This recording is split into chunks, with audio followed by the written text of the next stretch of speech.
બધા પોતપોતાની જગ્યાએ બેસી જશો. બધા તમારી સાથે છે. ભાઈ એક તમને બધાને વિનંતી છે કે જે લોકોને સભ્ય બનવાનું બાકી હોય એ લોકો સભ્ય બની દેજો, કારણ કે મોબાઈલ નેટવર્કનો લાભ જે છે એ માત્ર સભ્ય પૂરતો મર્યાદિત રહેવાનો છે.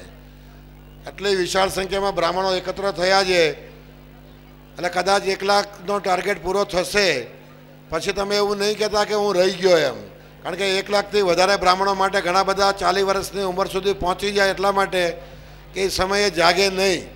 તમે સમયે જાગજો એટલે પ્રાર્થના કરવા માટે ઊભો થયો છું.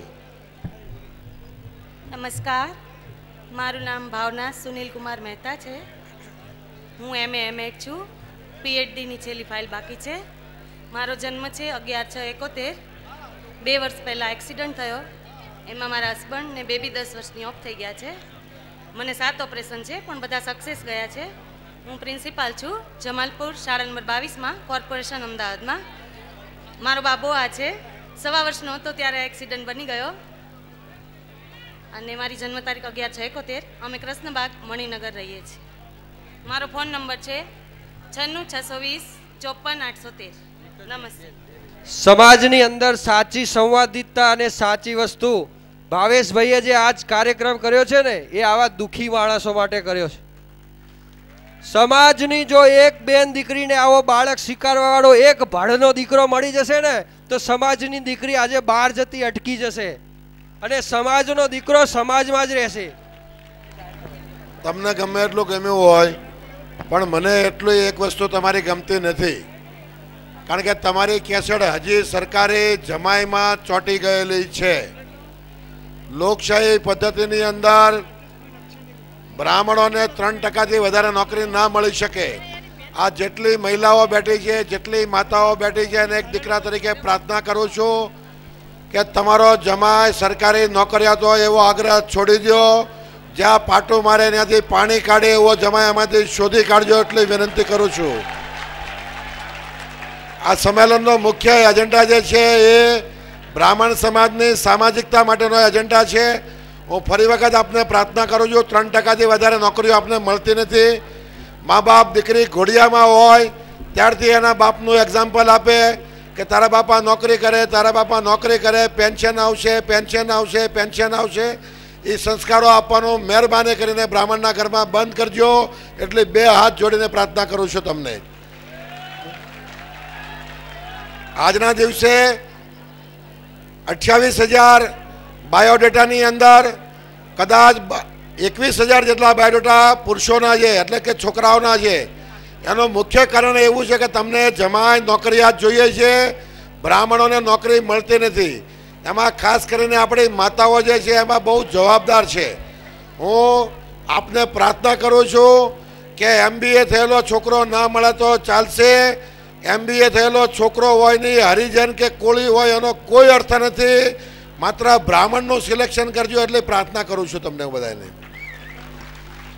24 વર્ષે MBA થઈને એમ કે મારે તો MBA જ જોઈએ એમ કરતાં 26-27 થઈ જાય, પછી કે મારે BCom ચાલશે એમ કરતાં કરતાં એને 28 થઈ જાય, પછી કે 12 ધોરણે ચાલશે એમ કરતાં કરતાં 30-31 થઈ જાય, અને એમ કરતાં પોતે 33 વર્ષે પહોંચ્યો કે 10 ચોપડીએ ચાલશે, અને પછી 35 થયા. એને કીધું કાંઈ નહીં, અક્ષર જ્ઞાન હું આપીશ તો મને છોકરી આપજો. એટલે ક્યાંક કોમ્પ્રોમાઇઝ કરવું પડે એ કરજો.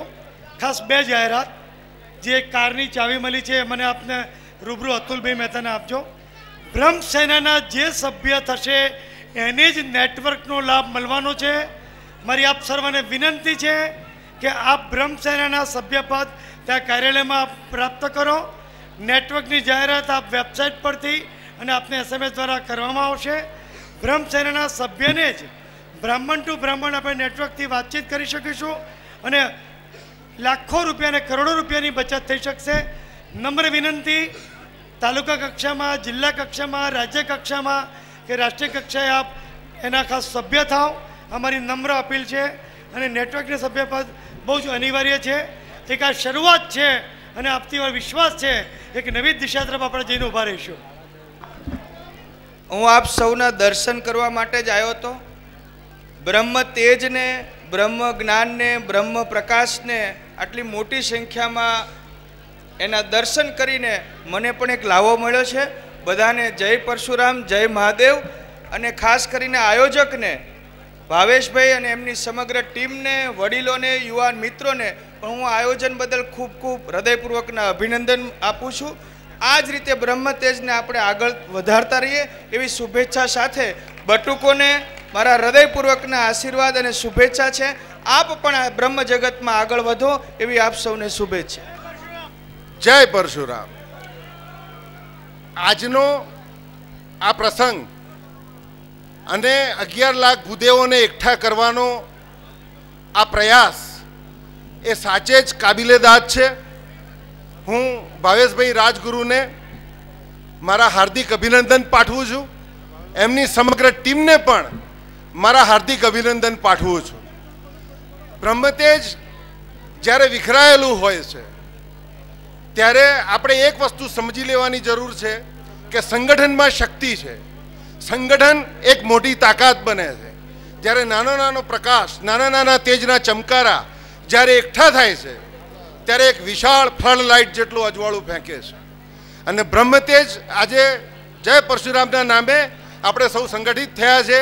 આ વિશાળ માનવ મહેરામણ જોઈ મને પોતાને ખરેખર આનંદ થાય છે કે બ્રાહ્મણ હંમેશા એકલો હોય એવી એક વાર્તા. અને એ છે કે ફલાણા કોઈ બી આપણી વાર્તા શરૂ થાય તેમાં એવું છે કે ફલાણા ગામમાં એક વિદ્વાન પરંતુ ગરીબ બ્રાહ્મણ રહેતો હતો. એટલે સંગઠિત એ વાર્તાને આપણે પલટી નાખવાની જરૂર છે. આપણે એ સમજવાની જરૂર છે રાહ મેં ખતરે હૈ, ठहरता कौन है, मौत आज भी आए, डरता कौन है.